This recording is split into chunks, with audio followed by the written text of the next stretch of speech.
Well, good morning, good afternoon, or good evening, depending on where you're located. Thank you so much for joining us for our astronautical engineering welcome. I am joined today by the graduate advisor for the astronautical engineering program, Luis Ceballos, as well as a couple of our current astronautical engineering students, Shobita Rajashekar and Prashant Prasad. We have a third student that is actually participating as one of our Dennett Viterbi online students. She has not joined us yet, but hopefully she'll have a chance to join us by the time we get to the panel discussion. We're also joined by Jessica Stern, who will be helping me answer some of the questions that may be more appropriate for our office to answer. So let's go ahead and get started. Let me start the presentation and we will go ahead and get started.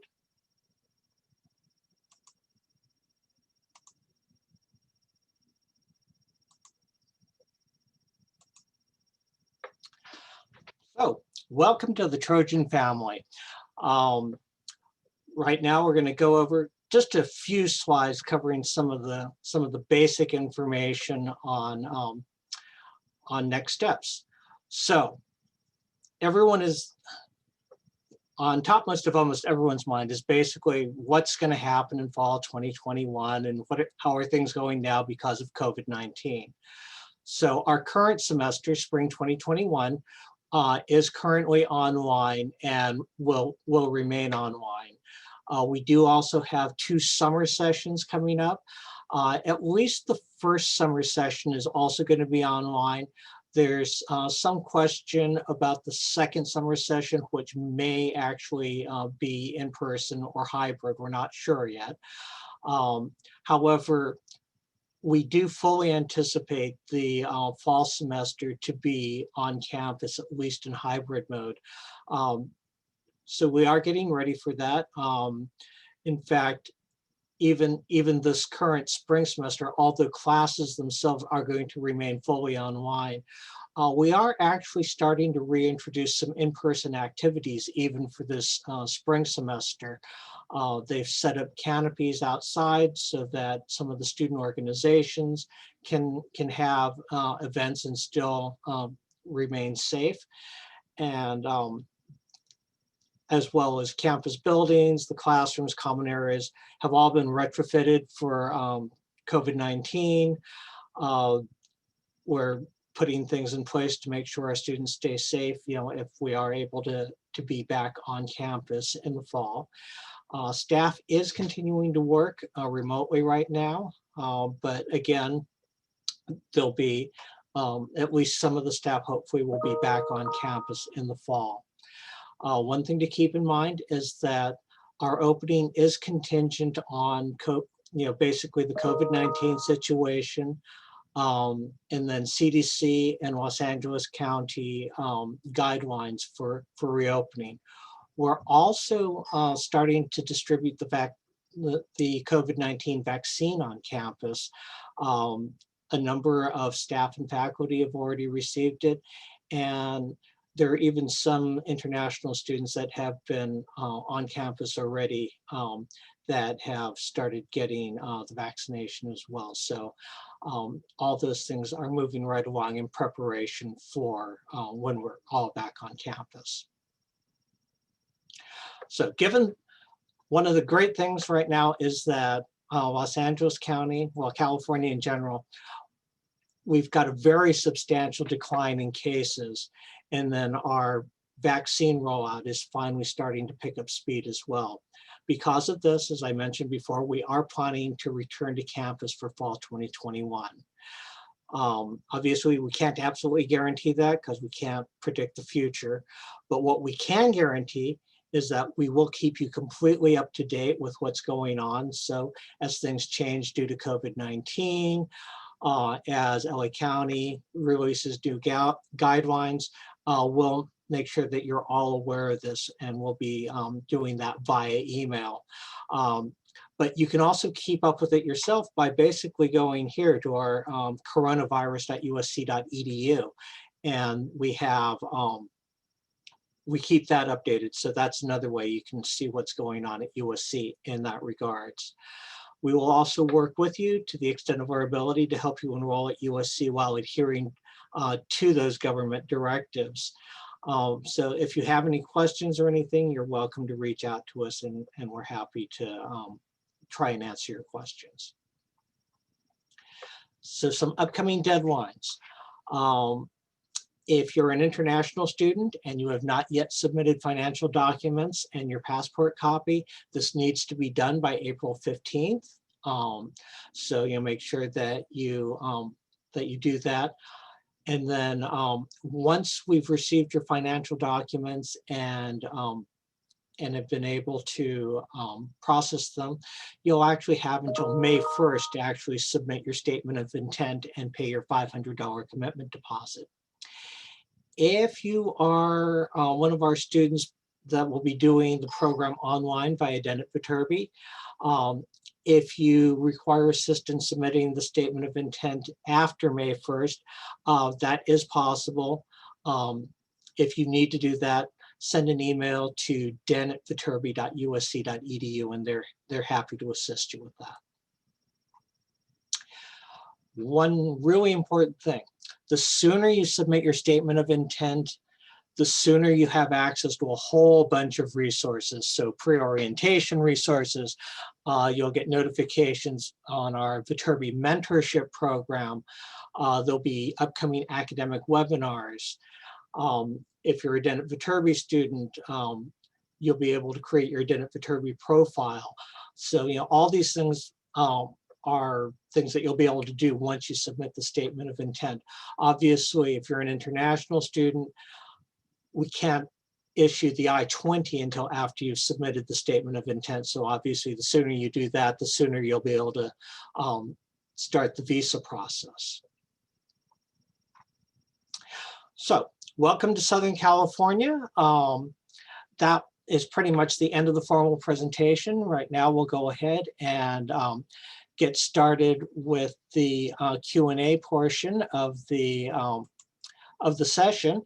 And so I'm going to turn this over to Luis, and he will basically, he may have some initial questions that he wants to ask our students. But this is also the time for everyone that is participating in this. If you have questions, please use the Q&A function to ask your questions. And one of us will basically, read the question out, and we'll have our students, or one of us will answer. Thank you very much. Go ahead, Luis. It's all yours. Thank you, Ray. Welcome, everyone. Congratulations on your admissions to our Master's in Astronautical Engineering program. For those of you that are also going to watch the recording for our admitted students for Master's Systems in Architect and Engineer, also welcome to our program. I'm the current advisor for all of our programs within Astronautical Engineering department. So if anyone has any questions, always feel free to reach out to me. I do want to share a quick presentation or just overview of our department, so you all have a familiar sense of who each folk member is from our department, and then you could kind of add like a picture to each member. So I think I have sharing access, right? You should. Okay. Let's see, hold on a second. Yeah. So this should be you, right? Okay. So this is pretty much our department organization chart for all the key members that are full-time. So as you can see, Dr. Irwin's our department chair. That's pretty much the member that oversees the whole department. He's also the bachelor student director. For those of you that will be in our master's program, you will be working with either Dr. Grutman or Dr. Motney. As you can see, they're the directors for our master's program. And then for those of you that might have interest afterwards, Dr. Wang, he's our PhD director. So if you ever want to inquire about a PhD program after you complete your master's, he'd be the appointed person. Obviously myself, I'm the assistant director of student affairs. So I oversee the advising component of our department. And these are other members, also key members. Del Clausen, she's our business manager. So she's my supervisor. She oversees the staff members. Professor Barnhart, he's another key member in our department, as he's our research faculty member, and he's also the head of our Space Engineering Research Center. So for those of you that might want to get involved with research or in lab groups, he's always a key person to always get in contact with. Obviously, that'll be some component that we'll include in the Q&A at the end. But just to kind of move through, our department offers all these programs, obviously bachelor's of science, we have a minor, master programs, as all you are pretty much admitted to our programs. We do have a terminal engineering degree for those of you that kind of want to pursue a PhD but are still not there yet. And then obviously we do offer graduate certificates and a PhD degree. We're a smaller department compared to the other engineering departments within Viterbi. We are the newest also department, established in 2004. These are some key pictures of groups and obviously projects that we work on within our department. These are some of the faculty members. So as you can see, a lot of our faculty members, they're professionals in the field, and then obviously teach in the afternoon for our master courses. As I mentioned earlier, the main faculty member, these folks will be to your left, and then obviously the adjunct faculty member who work in the field. These are some of the companies that they're associated with.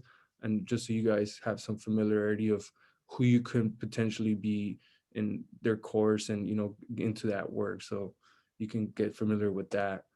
These are some of the research areas that we offer within our department, obviously astronautics, space exploration, and so on and so on. These are some of the lab groups that we have that you might get familiar with. Obviously, Rocket Propulsion Lab, that's one group that's usually for undergrad students, but is obviously available for all students, graduates, and undergrads. Liquid Propulsion Labs, that's pretty much the popular program for our graduate students, which we always promote for our master students for them to join, for those of you that will be on campus. And then we actually have two of the members that were part of that group and lead, so they can provide some more information on that also. Also some interdisciplinaries, as you may know, systems architecting and engineering is housed within our department. So for those of you that might get confused at times, just know I'm the advisor for both programs, so just feel free to reach out to me. Some external collaborations, as we do have different, projects that we are involved with, like JPL or different, projects or private companies that come to USC and kind of, work with our students. Some overview of the department with the programs. Obviously, full-time students, they'll get it done within a year and a half, usually looks like 3 semesters, while those of you that be working and doing the program part-time, it may take you 3 to 4 years. So based on your time frame, there's no rush. You can complete the degree at your pace. You have up to 5 years to finish your master programs here at USC. So there's more than enough time to complete our programs here. And obviously with the support of the faculty, the staff, you should get all the services that you need. Besides that, these are the areas of concentration within ASTE. And this is my information, just for if you ever want to reach out to me.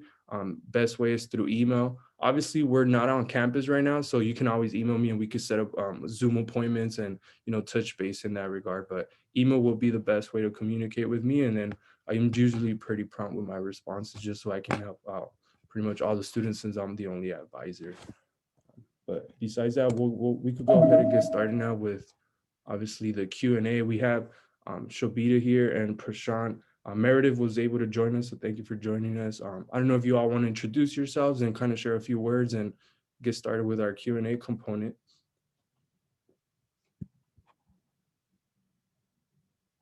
Feel free to go. Yeah, I can begin. Can you guys hear me? Yeah, I can begin. Yeah, so hey guys, my name is Prashant and I am the ASC graduate student here at USC. I'm also one of the VJSA senators for the department, the ASC department, and I'm also one of the liquid propulsion leads here as well. So if there's any questions in regards to how to get involved, or how to get involved socially or academically, or just go into the lab, just let me know, because I can always help you out. If you have any questions, hit me up. Hey everyone, I'm Shobita. So essentially I'm an international student, so if you have any questions.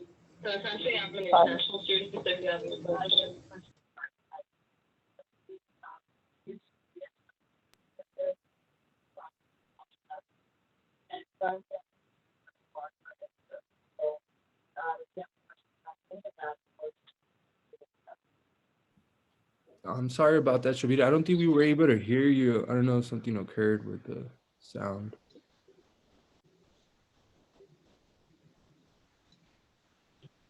Sorry? Yeah, I'm able to hear you now. Can you repeat that again? I'm sorry. I don't think we were able to hear you. Oh. I can hear you now, though. You're fine. Okay, sorry about that. So essentially what I said was I used to work with the Liquid Propulsion Lab, and currently I'm working with Professor Barnhart at CERC. So if you have any questions about that, feel free to reach out. I'm also an international student, so if you have any questions regarding anything like that, please do reach out. Okay, can y'all hear me? Yeah. Cool. My name is Meredith. I am in my last year of the ASTE program, so I'm a current student. I'll be graduating the end of the year. I have done the whole program online, so if you have any questions about the remote learning, feel free. I'm a full-time engineer at SpaceX working on rocket propulsion, so if you have any questions, let me know. Awesome. Thank you so much for our 3 participants for showing up today. And obviously, you'll get some overview of all different aspects as, USC students here within our department. As Prashant mentioned, right? He's on campus. She'll be an international student. And then obviously Meredith, she's an online dance student. So everyone can give a different perspective in that regard. Basically to start off the Q&A, we'll start with the academic component, just so the attendees can have some sense of how that's going to be like once they start with their courses in the fall. So based on all of your experience, what are the classes like here within our ASTE department? I would say they're pretty similar to undergraduate course load. Every class is different in terms of like how many hours a week that you need to spend outside of class. It can definitely range a couple of hours to, I think I've had a class where I spent like 15 hours a week outside of lecture. Lectures are only once a week, which is super helpful for the most part, I should say. And I think I personally like having lectures on one day and then you have a full week to really like work on any assignments that you have. But I'd say it's pretty comparable to like undergrad in terms of course load. Yeah, I would say the course load here is. Go ahead. Yeah. Oh, I would say the course load here is like very achievable to get it done. However, as grad students, you have to put in the work yourself. You're paying for the course, and no one's gonna like hold your hand and like say you have to do the work. If you don't do the work, you just don't get the grade and you just fail out. That's pretty much it. But I think that's kind of bad to say right now. But like it's pretty easy in the terms of everything's recorded and you can watch it later as well. So you can go to class and then also watch it online, depending on your time availability. And I suggest going to class, asking questions to your professors, and then making classmates and friends, because like with everything, especially with engineering, you need your classmates, your coworkers to help you out, because you can be a one-man team, but most of the time that won't work out with you at the end. I'd just like to add on that definitely if you have a teaching assistant, do go to the office hours because it helps you get through your coursework. And if there are any of you who are not from an aerospace background, which is my case at least, I did electrical in my undergrad, I would say it might be a little tricky to adjust. So that's where it's important, as Prashant said, to collaborate with your peers, reach out to the professor, reach out to your teaching assistant, and try to really spend time on your own to be able to catch up with the rest of the class.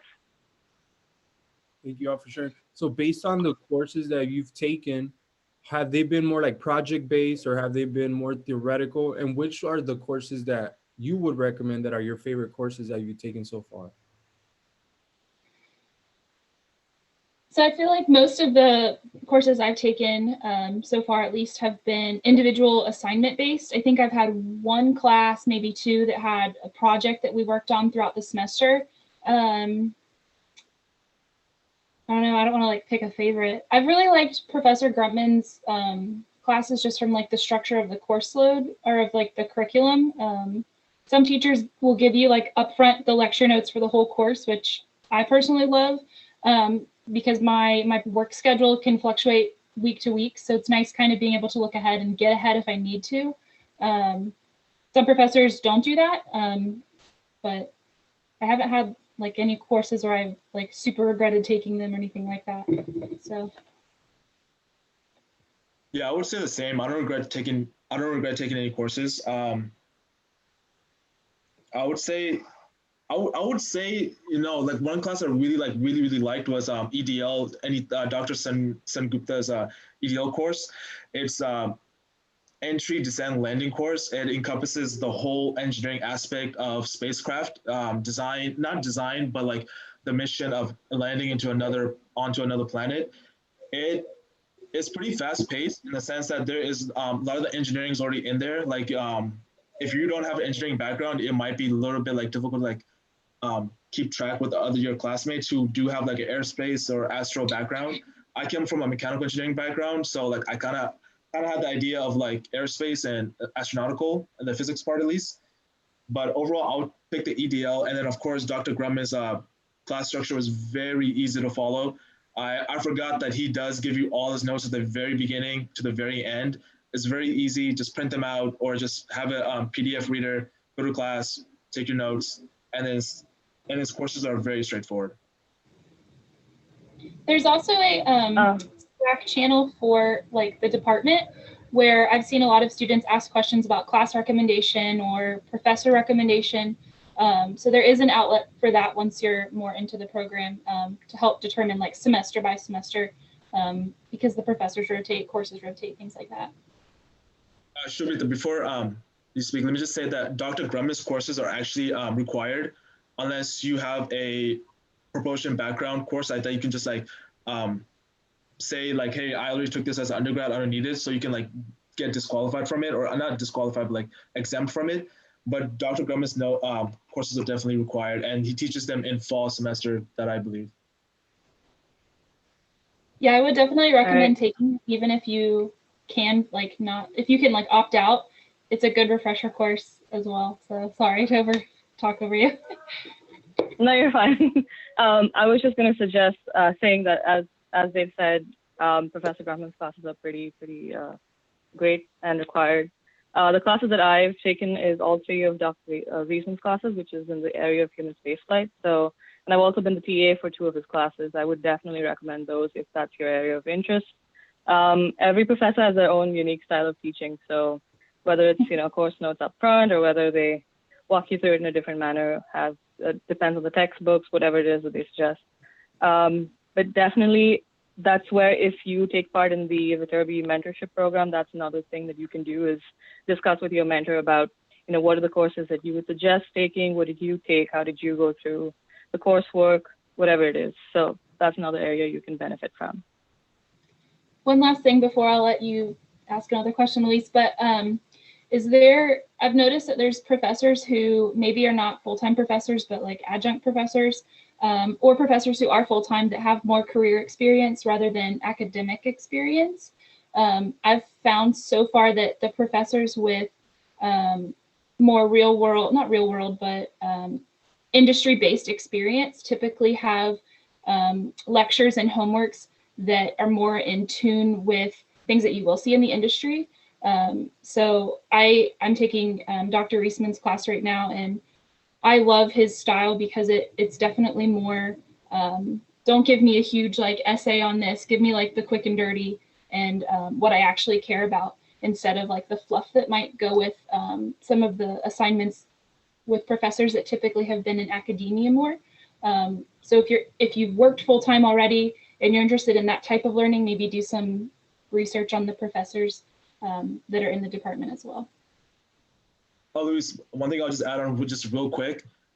There are some courses where the projects, there is a project for the whole semester. You start at the very beginning and you end at the very end. One of our classmates, Sindora, she took one of those courses where all the homeworks were based off for the project, and I don't think there was any exams, I'm not sure. And then there are some courses where, for example, I'm taking right now, liquid propulsion, 570 liquid propulsion, no homework, but there's a 30-page report, 50% final. So, there's a give and take. So I see that there are a few questions coming in just so we can answer our attendees' questions. On this one, I think it can be, turned to Shavita.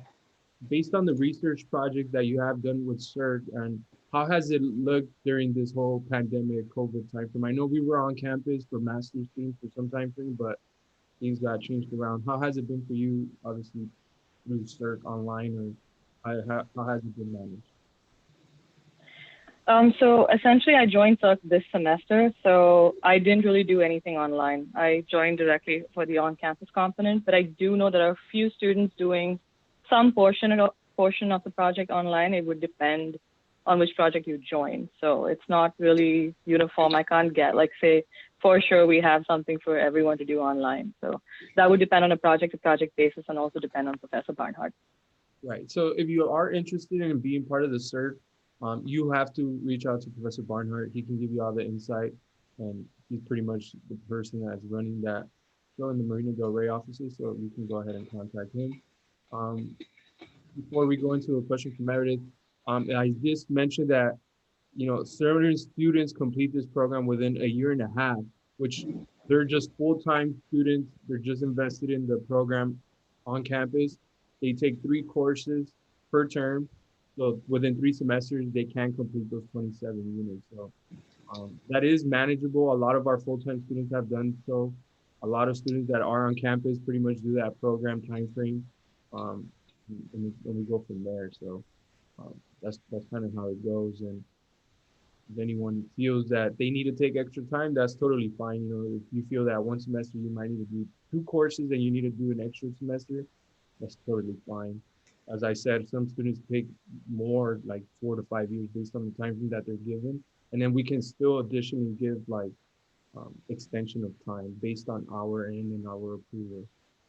So yeah, but for Meredith as a DEN student, how do you manage your time working full time and still attending school? Obviously, kind of in that regard, not being full time. To be blunt, it's pretty hard. I've taken one course during times where I'm working full time, and I've also taken 2 courses. One course is manageable. My personal job is 60 to 70 hours a week right now, so it's definitely been more difficult for me lately, just to manage the 2. I would say doing a lot of research on the course that you're signing up to take is crucial. I've had semesters where I took 1 course and I did 20 hours a week for that class, and I've had semesters where I took 2 courses and I did 10 to 15 hours a week for both classes combined. So use all the resources in terms of like asking around, asking teachers, TAs, classmates, peers, other people who've already graduated, to get a really good understanding of the workload that you have ahead of you. I've looked at syllabuses that professors have put online for perhaps previous semesters, but it's the same course, to kind of try to look at the structure of the course to see if it's something that kind of aligns with the time requirements that I have for myself. It is hard, but I'm a very organized person. I think you need to be super organized in order to kind of plan out your week in terms of when you're going to watch the lecture, when are you going to work on the homework assignment, and things like that. And especially for classes that do have group projects, that's been super difficult for me. I'm on the West Coast and I work second shift, and I've had group projects with East Coasters who work first shift, and that can be really difficult to plan. So just kind of understanding what the course that you're about to take is going to require from you gives you the foresight to plan a little bit. Yeah, so we'll go into more of those details once all of you like submit your intent to register and we have our orientation component towards the summer. We'll give a whole overview of all of the class selections that we do offer for our astronautical engineering program. And as you'll see, this is where we give you all the, the flexibility to choose your course plan and select the courses that you take, since 60% of the program is elective courses. And if you have 4 requirements, or those 4 required courses, as Prashant mentioned, you can get those course waived, like if you have the background knowledge. And there's a process for that too, which we give the instructions once you get into the orientation component. As Meredith did mention, every course will vary, and based on the course number, it doesn't mean it's more difficult. So for example, you're taking AST 520 and then you take AST 580, just because it's a 580, it doesn't mean it's more difficult. They're all 500 level coursework, so you should be capable of taking all those courses and doing well. Obviously, you have to invest the time, and how all the students mentioned, right? You do have to have time management skills, communication with your colleagues and your teacher assistants, your professors, trying to get involved in different organizations that can help you get understanding of this material, since obviously that's the best way to get knowledge outside of the classroom, since you're working with different students from all over the country. Some of them are professionals like Meredith, some of the students are international students like Shabita. Prashant comes into on campus and gets familiar with USC. All those students that come in with all these different perspectives, you kind of have to figure out your route and use the resources available. So since I'm the only advisor, feel free to always reach out to me. Also in regards to just the courses you're going to take, make sure you're selecting a course that you're going to for sure want to pursue, that since obviously that should be your strong point why you want to come to this program. We have an offering of 5 concentrations, so that's when I mean that find what's best for you so you can put yourself in a place to succeed in that regard. So make sure you use all the resources, stay in touch with the community that you're going to be a part of, as that's what's going to help you all succeed. um, so yeah, this program does allow you to take courses outside of the department, since you do have 2 tech elective options, but all that goes through an approval process with, obviously myself and the program director, and we give you all that information once you are like intent to register and we go through orientation.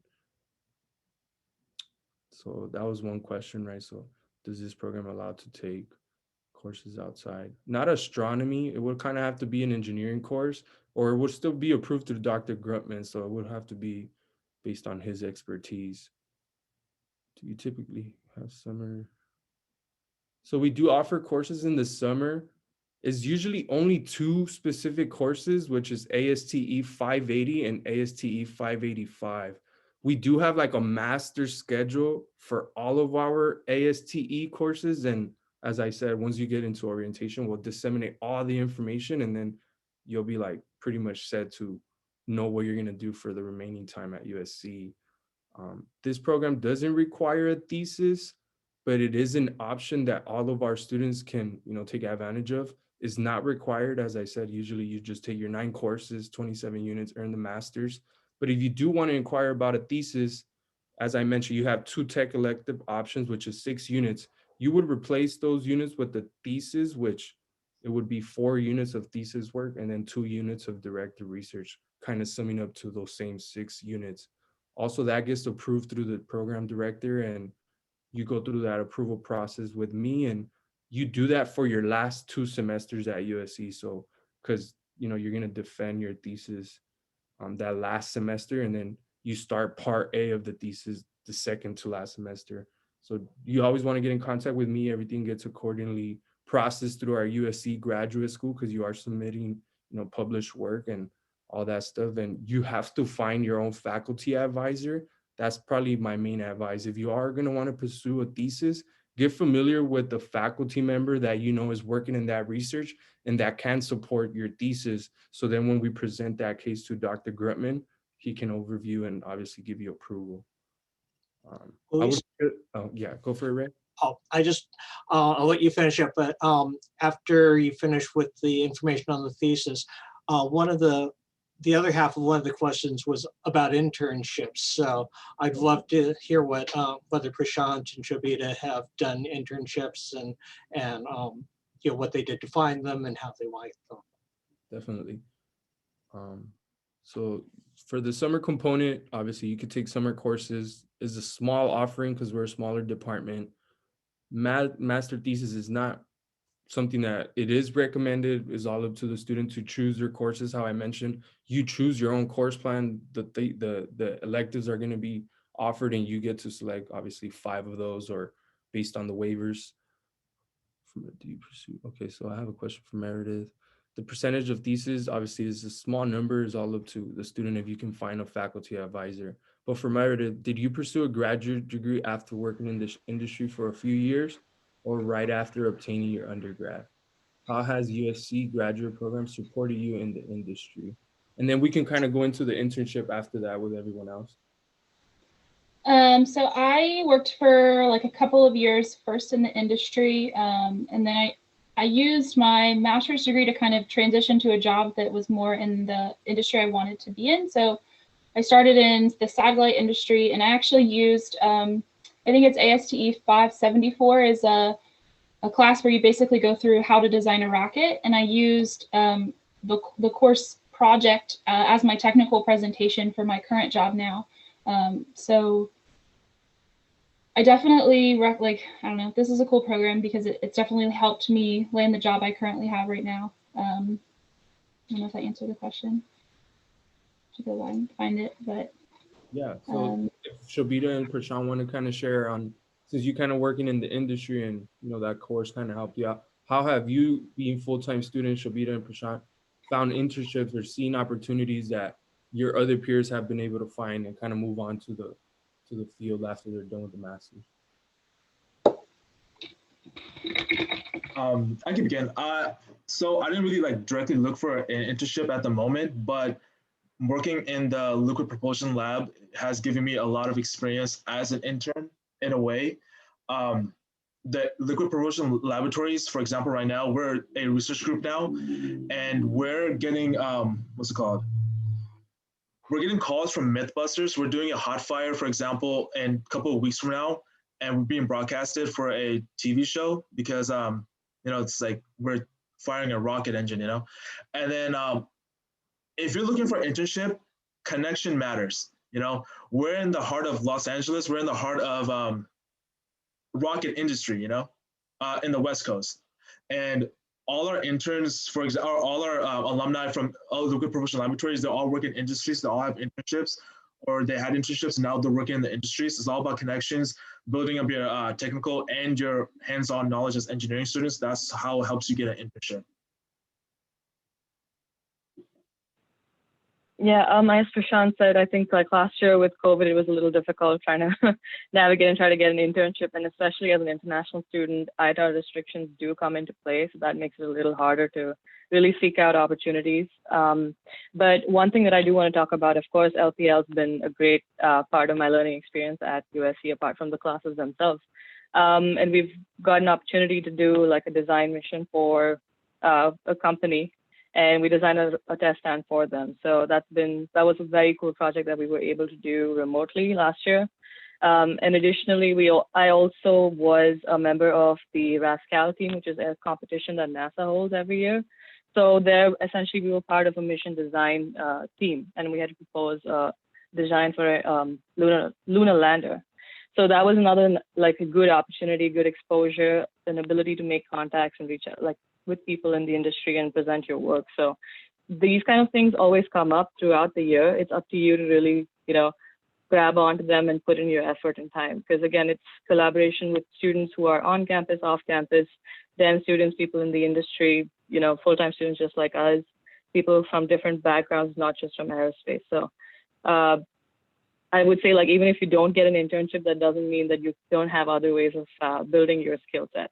Definitely do keep an eye out. Professor Grafman's always sending out emails about different opportunities, so be on the lookout. Definitely. Coming to USC, what I've realized is that this school provides you with so much resources with internships and job opportunities. Okay, so pre-COVID, Shobita and I, we started, and I think Meredith too, but she's online. But we all started in 2019. And that was, pre-COVID. So many different companies used to come onto campus. For example, a Boeing, SpaceX, Northrop, Lockheed Martin, Honeywell, everything.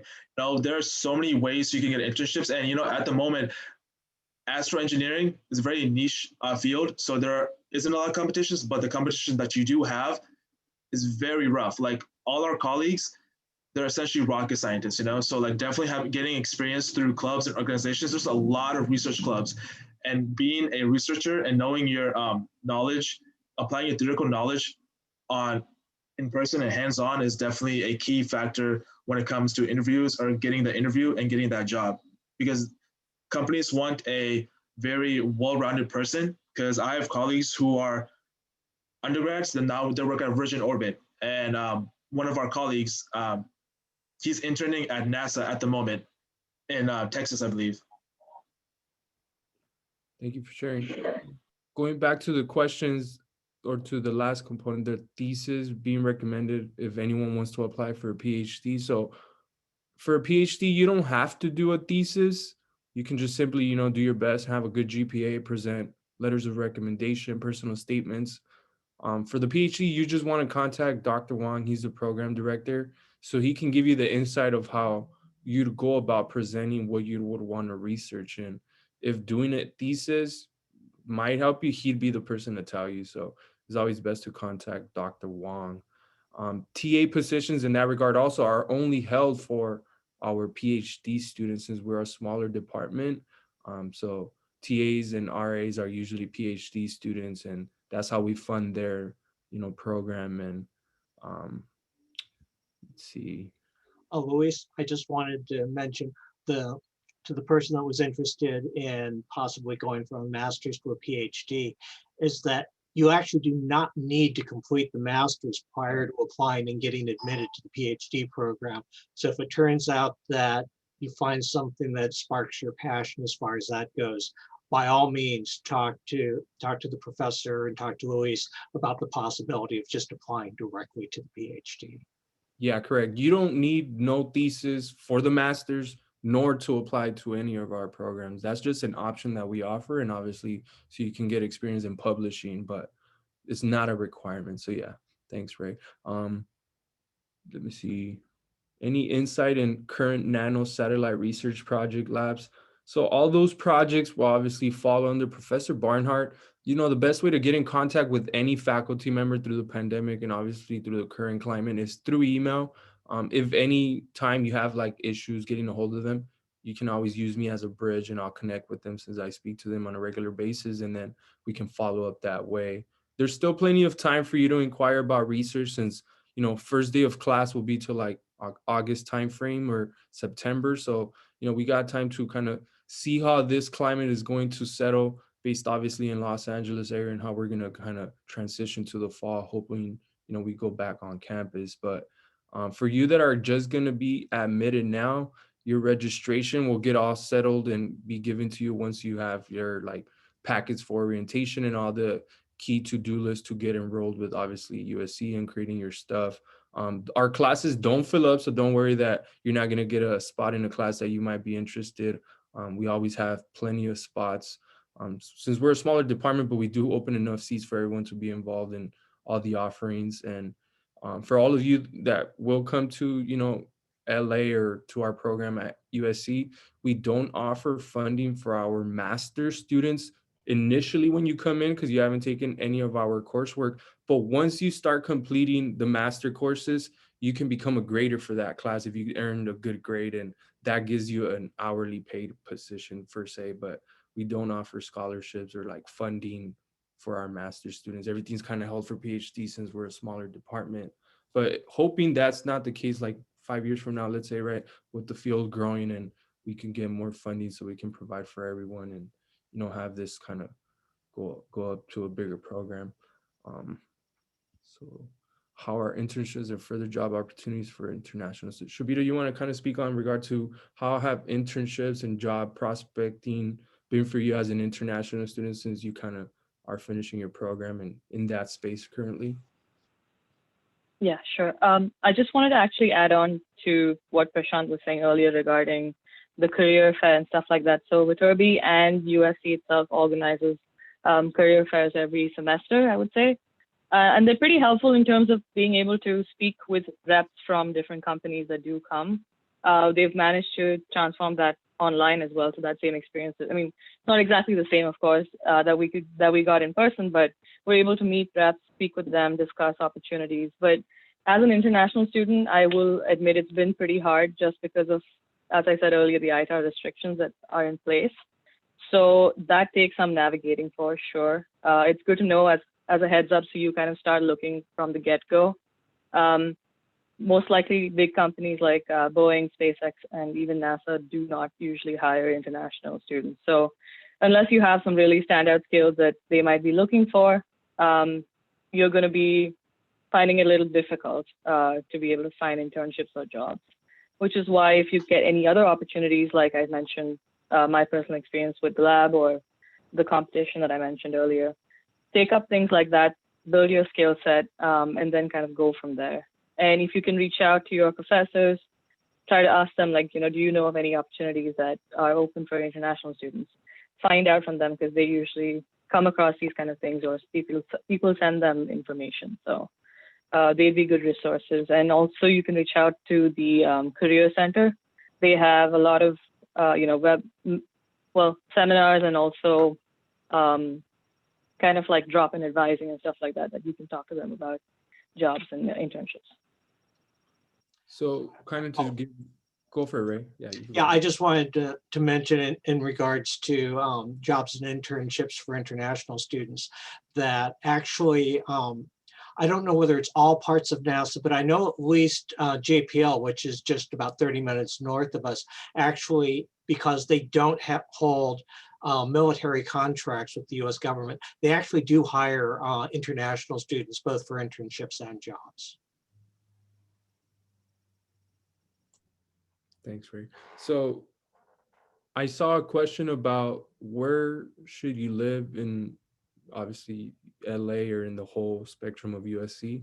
Los Angeles is a big city, right? Like a big county with multiple little cities within it. So you kind of have to do some research. If you're coming with your own vehicle, obviously you'll be able to have more mobility, so you can kind of have some more flexibility. If you want to find a community that's not as close, obviously, as Prashant said, campus is, somewhere that you have to be aware on your toes at all times, right? Because it's downtown Los Angeles. But there is beautiful cities nearby. Obviously, the beach is 15 minutes, where a lot of the aerospace companies are located. That's a little bit more pricey. You can go toward more south, Long Beach. That's another beach area. Then you kind of have to do the demographic research of the type of communities that you'd be a part of and how that environment is like, since from, let's say, 10 minutes east from USC, you can go into a whole different community. While if you're going 10 minutes west, it'll be a whole nother spectrum. So you want to get familiar with Los Angeles. Obviously, all the support is going to be given to you all. There's the housing, office that can also give you some, insight of how to go about that process. I don't know if Ray, you might have more insight on that. Yeah, I just wanted to mention that if you're in the US already, and especially if you've been in Los Angeles, obviously, you're probably already somewhat familiar with the city, but especially for international students, we actually recommend that you get, at least in your first semester, live close to USC. If you go to housing.usc.edu, there's a map for housing, and there's this pink outline that goes around the university. We recommend trying to find housing within that area, because it's kind of an enhanced services zone. We have something called Campus Cruiser that will pick you up after dark from your class and take you back to your apartment, as long as it's within that area. And that's a very popular, and it is a free service for all of our students. And there's also more security there, because USC has people that are there to assist you at night or even during the day as well. So just be aware that if you're not familiar with the city, for that first semester, it actually makes a lot of sense to live within that area. Can I just quickly add? Go for it, Shabir. You could go. Okay. Yeah, I just want to say, like, as an international student, that's exactly what I did. I did sign up for on-campus housing. So it was a building literally right across from the main gate of USC. And I would recommend doing that, just because it might be a little hard to find different modes of transportation even to get to campus. That makes it easy if you can just walk down to campus every day. And also, as was mentioned, it's pretty safe in that area, because we have staff that called Yellow Jackets that stand around at different points within that borderline area that we have. And DPS usually talks about, do's and don'ts, areas to avoid, stuff like that, which is super helpful, especially if you're not familiar with the area. And then, like, once you get to know Los Angeles a little bit, maybe in your second sem, third sem, you can obviously find a different place to stay. Oh, I would just like to add on, don't live too far from USC, because LA is a very traffic-induced city. And for example, if you want to go 5 miles away. It's gonna take you, like a normal city will take you, I don't know, like 10 minutes, I don't know. But like over here it can take you like 40, 45 minutes. There's gonna be a traffic jam, there's gonna be a car accident, you know, anything and everything there's gonna be here. And also, if you don't live on campus, I would say definitely the north side of campus is a little bit safer. That's where more students live, but housing's all around. Just look at the demographic and definitely just see where students live in student ingested areas. So when you're walking at night, you're walking with students, or you're walking 5 like blocks away from students, stuff like that. And definitely where Shobita used to live, it was a very good area because that's where all the students were, and it's very close to the village, which we do have a village. That's where like all you could do your shopping, Trader Joe's, Target, restaurants. There's like eyeglass repair store. It's like random like bougie stuff, but it's fun to like live close by. Experience the graduate school life. Don't be a commuter because you'll hate it. Thanks for sharing, Prashant. So just to respect all of our time, we're coming down to the end. We have a few questions still left. Um, just to kind of give an overview of our department, we're super small, so we all know each other. I know Shabita and Prashant can attest to this. I hope Meredith has gotten some sense of that community also. I'm the only advisor, right? So you'll always touch base with me. I touch base with all the faculty member. Before in our older building, we were all in one hall. So you can literally come into that hall and meet all the students from undergrad, master's, PhD students to all the faculty members, their offices. And you would have like our conference room filled up, different appointment slots for, office hours with different TAs. So everything is kind of held within one spot, and we all know each other. We all, sometimes have celebratory like things for, at least before COVID, right? We would do little luncheons, birthday, and we would like to invite all of our students that were there presently, just so they can feel that sense of community and feel that it's not just obviously all work and no community, and not getting an understanding of who we are as humans and people within obviously USC. And once you get into on campus and we get back to normal, you'll get to experience that. And we have a new office now, so it's going to be a lot nicer, and you all will get to experience that, I hope. So that'd be nice. And for all of you that have the question about deferring your admission, it doesn't affect you if you want to get started in a later term. You just got to contact Viterbi Grad Admissions. We give you the approval, obviously, if you have the right reason. Obviously, with COVID, everything's kind of lenient. So if you need to update your start term, obviously, we just contact Viterbi Grad Admissions. And instead of starting in the fall, you start in the spring, and pretty much you can be part of all the welcoming events. Like this is going to be the same from information. You're going to still have to complete the same requirements, and everything will be offered as is. So that's pretty much how it all will go. And yeah, I want to give a little more information on the deferment, because just so that everyone is aware that USC doesn't actually quote defer admission. We do what we call update, as Luis mentioned, which means that if you update, we do reevaluate your application. Realistically, if you were admitted in fall, you will probably be readmitted for spring, but there is always that possibility that the admission decision might change. So just be aware that if you decide to update, that your application will be evaluated again. yeah, that's why you want to contact me. You want to provide us a reason. Obviously, you have that in your end. You give us that information, and we contact with Viterbi Grad Admissions, and usually that's processed similar to how Ray stated. Um, we have about 300 to almost 350, 320 master students within my department, which is astronautical engineering and systems architect and engineering, master students combined. And then are the office study space. So the study space within our department is a lot different than all the study spaces in USC. There's tons of study spaces. There is a basement in various locations. So once you get on campus, you'll get familiar with where you feel comfortable studying and where you find your safe haven to get work done. So, just get, familiar with the information with the university-wide tips and maps and stuff like that. So you can kind of get acquainted with what's around campus, what's within campus, similar to what Prashant said. We do have a village which is across the street. You can go grab lunch there, dinner anytime. we have the shrine kind of right next to it where there's concerts and stuff like that. Obviously, all the sports, all the fanaticism that happens within USC, you'll get to experience that. Students go to games for free if you have your USC ID. It's a lot of great stuff. So hoping, we're looking to a better future in this coming year, and getting back to campus in the fall. So if anyone doesn't have any more questions, I think that will conclude, Ray.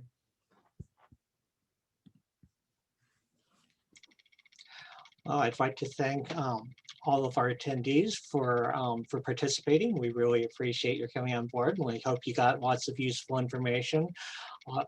I'd also like to thank Louise, Shobita, Prashant, and Meredith for sharing their time and their expertise. And I know Jessica's been answering a few questions online as well. So again, thank you all. And I think that's going to do it for us, at least for us for this evening. For the rest of you, it may be the afternoon or morning. But again, thank you so much. Congratulations again on your admission to astronautical engineering. We hope to see you in the fall, and fight on.